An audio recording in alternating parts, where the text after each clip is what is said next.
কিভাবে পাট গাছ থেকে পাটের আঁশ ছাড়ানো হয় সেটি আমরা দেখতে পাচ্ছি।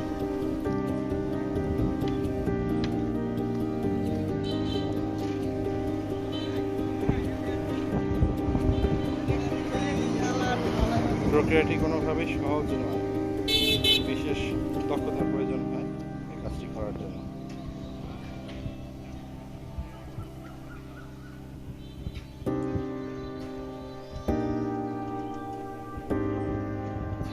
কাঠের একটা অংশ ভেঙে সেখান থেকে আঁশ সংগ্রহ করা হচ্ছে।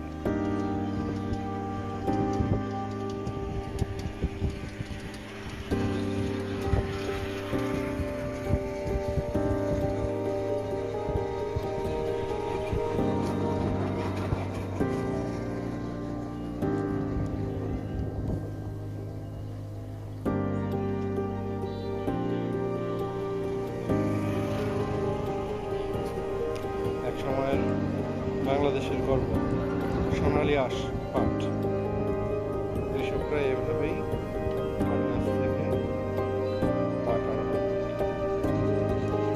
সেটি বিশ্বের বিভিন্ন প্রান্তে চলে। খুবই চমৎকার পদ্ধতি এবং প্রাকৃতিক পদ্ধতি, মেশিনে হাতের কৌশল মূলত।